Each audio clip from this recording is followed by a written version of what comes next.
Liza Chavez. Et Liza, c'est...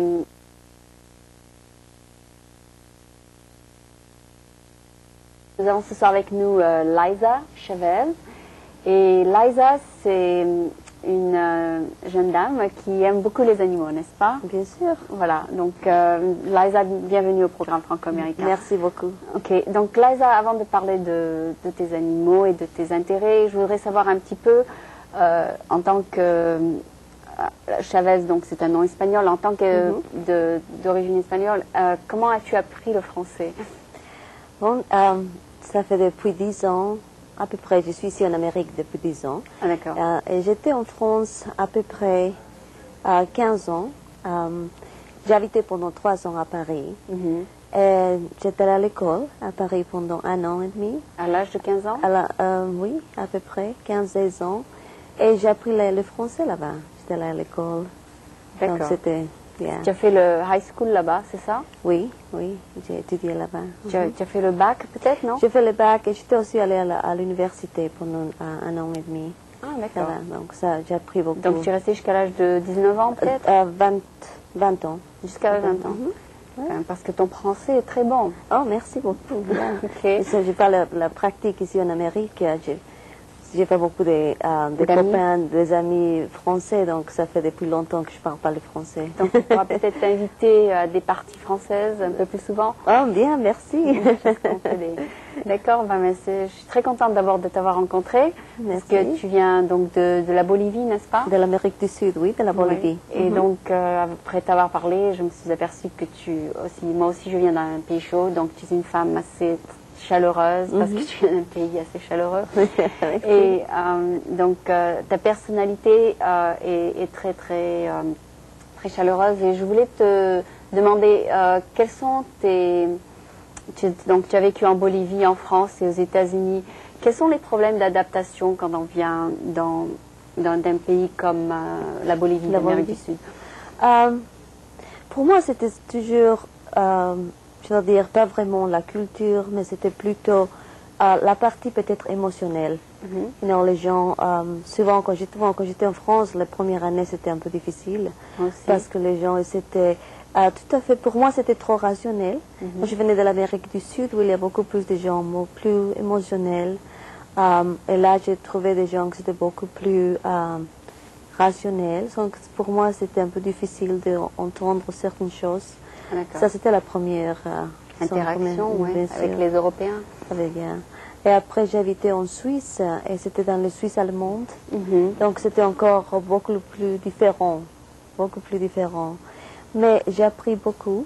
En même temps, je comprends maintenant. Bon, il y a une balance, disons, entre l'émotionnel et le rationnel. Donc, en ce moment, c'est tout à fait balancé, je pense. Je ne peux pas me vraiment identifier avec l'Amérique du Sud totale, mais non plus avec l'Europe, non plus avec l'Amérique. Donc, c'est très unique. D'accord. Donc, maintenant, tu es plutôt américaine. Tu t'adaptes aux Américains, ça va?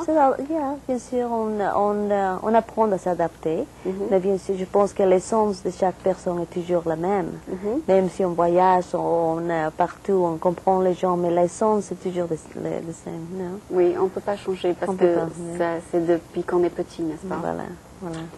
D'accord. Et je voulais, donc, ton intérêt, tu m'avais dit que c'était les animaux. Comment as-tu développé cet intérêt?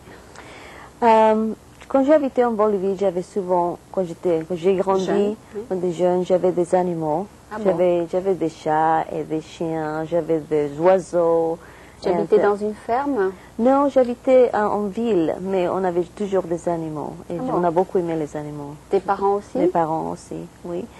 Et puis j'étais allée en France et j'étais allée à l'école, j'étais seule, donc j'avais pas l'opportunité vraiment d'avoir des animaux là-bas. Puis je suis venue ici en Amérique. Et après 2 mois ou 3 mois à peu près, un copain, il a trouvé un petit chaton. Il était tout petit, il était abandonné. Alors je l'ai pris et c'était mon premier chat que j'avais vraiment, qu'on a rescue, on l'a pris de la rue.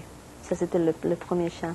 D'accord. Et depuis, moi j'aimais beaucoup les chats et j'ai commencé vraiment à établir une relation, un rapport avec les chats, que c'était très chaleureux, très, comment on dit, avec l'esprit plutôt, à niveau spirituel. Et ça a développé de façon que... J'en ai appris un autre. Oui, et j'ai commencé, j'ai pris un autre animal, et puis un autre, et un autre, et bientôt je me suis vraiment conscientisée avec les problèmes des animaux. Ici en Amérique, et peut-être surtout partout dans le monde, non? C'est les animaux qui ne sont pas vraiment traités avec de respect. Non? Donc la protection des animaux. Voilà. Il n'y a pas beaucoup qui est fait pour ça ici. Non, il y a beaucoup d'organisations, mais on voit les animaux comme si c'était des choses qui nous appartiennent. On ne voit pas les animaux comme des esprits uniques, comme nous. Donc il y a comment on dit, une différence d'espèces, you know. Oui, ce sont des animaux, mais ils ont une certaine intelligence qu'on ne comprend pas. Voilà, voilà. Alors on les prend comme s'ils étaient des objets pour nous. Ils n'ont pas de loi, ils n'ont pas de droits, ils n'ont rien. Et on les tue ou on les mange. Voilà, c'est ça. Parce qu'on ne les comprend pas. Yeah. D'accord. Et qu'as-tu découvert à propos des chats, justement, que nous, on ne sait pas? J'ai appris beaucoup dans le sens de communication. Par exemple, les chats, ils sont capables de comprendre. Bon, on ne peut pas parler avec eux, mais ils peuvent, par exemple, si on rencontre une personne, les chats, ils savent très bien si la personne est bonne, si ce n'est pas bon, s'il est en danger ou pas. Donc, pour moi, c'était comme développer un sixième sens. Parce que maintenant, c'est étrange, mais je regarde les gens et je peux savoir l'histoire des gens. Donc, c'est drôle comme ça développe. Et c'est toujours avec disons, parce que les animaux, ils sont quand même enseignés, je pense. On apprend, chaque animal, ils sont des choses importantes à nous apprendre. D'accord. Et ça, c'est des choses que les gens ne savent pas, n'est-ce pas? C'est-à-dire, les gens ignorent totalement ça. Totalement. Moi, par contre, j'ai un chien et je trouve aussi qu'il a une intelligence supérieure parce qu'il peut percevoir, par exemple, que quelqu'un arrive avant que je le sais. Et s'il n'y a même pas un bruit, lui, il sait qu'il y a quelqu'un et moi, je ne sais pas. Ça, c'est une intelligence supérieure. Bien sûr. Ils ont des instincts plus forts que les nôtres. Voilà. Et ils ont les sens aussi, et qu'ils sont beaucoup plus développés. Beaucoup plus que nous. Alors, bien sûr, ils sont beaucoup plus aussi en contact avec la nature, non, beaucoup plus que nous. Nous, on a le rationalisme, donc on pense, et les animaux, ils sentent. Et ils sont très loyaux. You know. Oui, ils sont en contact avec ce qui se passe dans l'air, les vibrations. Et nous, on est ignorants parce qu'on peut dormir et il y a un voleur dans notre chambre, on ne sait pas. Bien, on ne sait pas parce qu'on pense que c'est toujours la pensée, c'est toujours la tête. Donc ça marche. Pas l'essence. Voilà, pas l'essence. Oui, c'est ça, c'est extraordinaire. Donc ils sont vraiment supérieurs à nous dans ce sens-là, n'est-ce pas? Bien sûr. D'accord. Et donc, qu'est-ce que tu voudrais accomplir? Donc, si tu pouvais l'accomplir, que voudrais-tu accomplir? Moi, ce que je voudrais bien faire, et ça fait depuis un an qu'on a ouvert une organisation pour les animaux, et ça s'appelle LIA. Ça veut dire L-I-A, et ça veut dire Love Every Animal. Et cette organisation s'est ouverte pour, disons, pas seulement rescuer les animaux, mais en même temps pour apprendre, pour enseigner aux gens les animaux. Ce que nous apprenons des animaux, on peut les enseigner aux gens aussi. Aussi, c'était les animaux, on peut les utiliser, disons, par exemple, dans le sens thérapeutique, comme on dit, pour des gens qui sont malades, pour des gens qui sont vieux. C'est très important d'avoir un contact avec les animaux. Parce que ça te donne une sens de communication qui est très différent. Et c'est très... c'est rassurant. C'est rassurant et c'est beaucoup d'amour. Oui. Et c'est un amour que souvent beaucoup de humains inconditionnel. Voilà. Que beaucoup de personnes n'ont pas.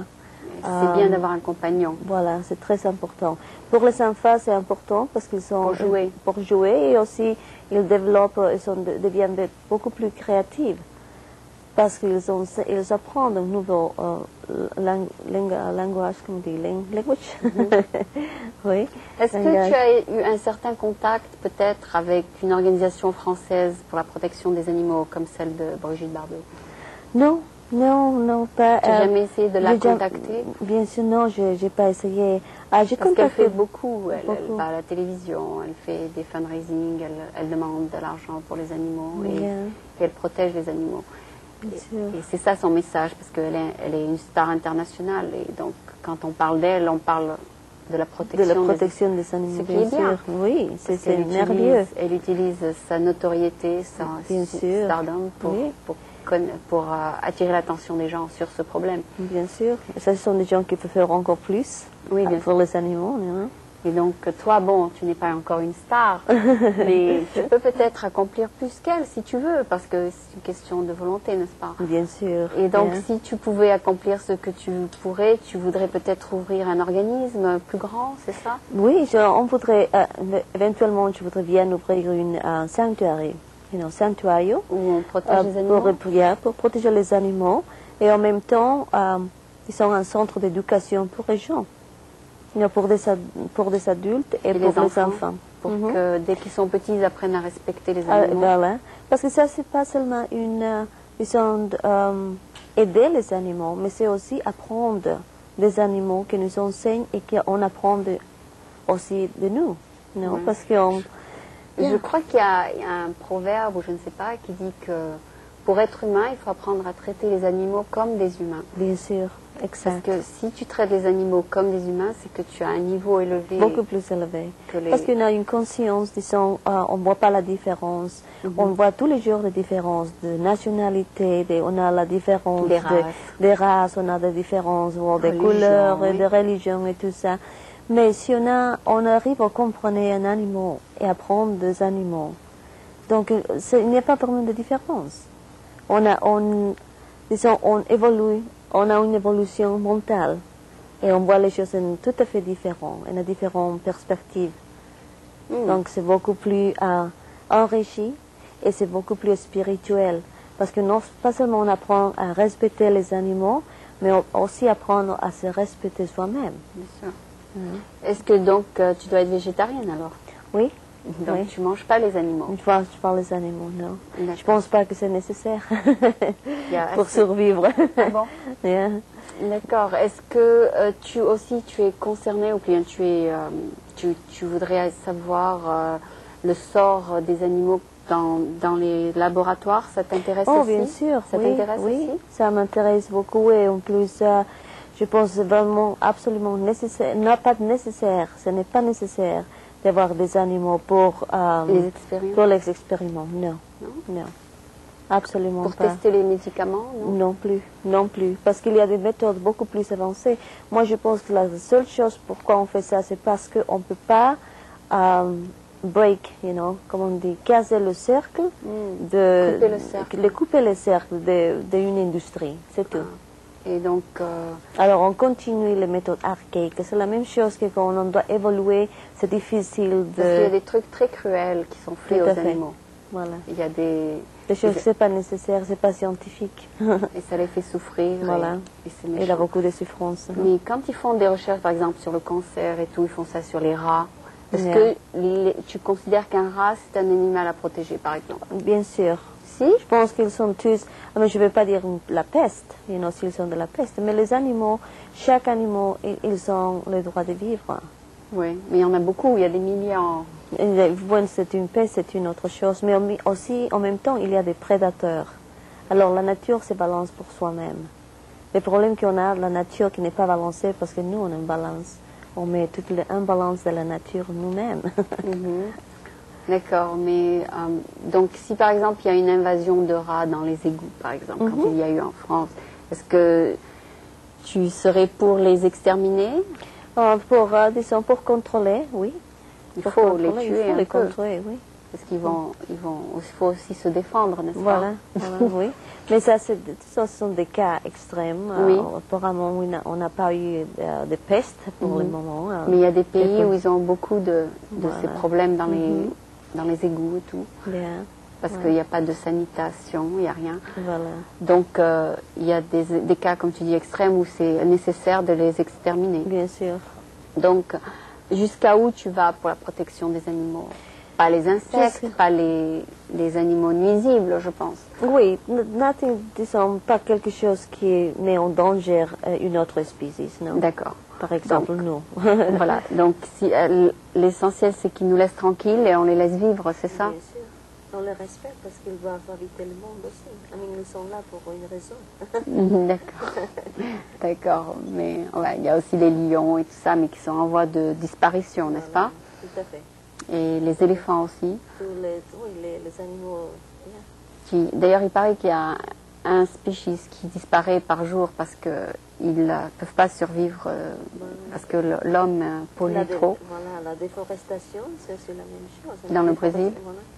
D'accord, donc tous... le problème, c'est que si on fait ça, c'est comme, comme si on crée, on est en train de se tuer nous-mêmes. Je pense. Oui. D'accord, tu nous as porté quelques photos. Oui. Et c'est des animaux que tu as eu contact avec, c'est ça? C'est des animaux que j'ai vraiment aimés. Ils étaient dans la rue et que c'était qu'ils n'avaient jamais eu de honor. Ah, d'accord. Et alors, tu les as adoptés? Je les ai adoptés et en même temps j'ai trouvé des maisons pour eux. Pour eux, d'accord. Et alors j'ai dû faire comme on dit. Tu es un mini espécié, c'est ça? Mini espécié. Mais la différence avec l'espécié, c'est que les animaux que moi je prends, ce sont des animaux qui étaient dans la rue, donc ce sont des animaux qui ne sont pas domestiqués. Ah. Ce sont des animaux qu'on a lieu de domestiquer à des animaux qui sont très vieux, qui sont des maladies. Et qu'on ne veut pas. Voilà. Alors, ce sont des animaux qui s'étaient domestiqués, des animaux qui sont devenus merveilleux après d'être sur la rue toute leur vie. Et après, je l'essaie de leur trouver une maison. Et c'est souvent les meilleurs chats que les gens nous ont trouvés. C'est souvent que les gens qui l'adoptent disent ça. D'accord, donc s'ils allaient entre les mains de l'espécier les tuerait, n'est-ce pas? Bien sûr, parce qu'ils ne sont pas domestiqués, donc ils n'ont pas vraiment Ils ne peuvent pas leur donner. Il y a de leur adopter, ça prend du temps à domestiquer, tout ça, parce que les animaux sont peureux ou parce qu'ils étaient abusés. Est-ce que tu as eu des problèmes à trouver une maison qui accepte beaucoup d'animaux? Il y a souvent. Comme je travaille, je prends les animaux et je prends des foster parents. D'accord. Des parents qui le gardent, ils sont pour un certain temps jusqu'à ce qu'on les adopte. D'accord. Voilà, donc, on va voir un petit peu des photos. C'est surtout des chats? C'est surtout des chats. On a aussi trouvé des chiens, aussi des lapins, aussi des... Des lapins? Tu protèges les lapins? Les lapins, on les mange dans les restaurants. Oui, je sais.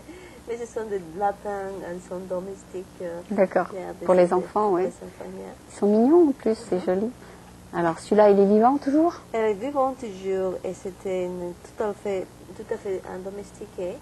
Ça a pris beaucoup de temps de finalement domestiquer. C'était un chat qui n'était pas non plus spayé, donc il n'est pas stérilisé, donc il avait beaucoup d'enfants. Il a dû prendre beaucoup de temps de finalement l'attraper et donner tous les vaccins.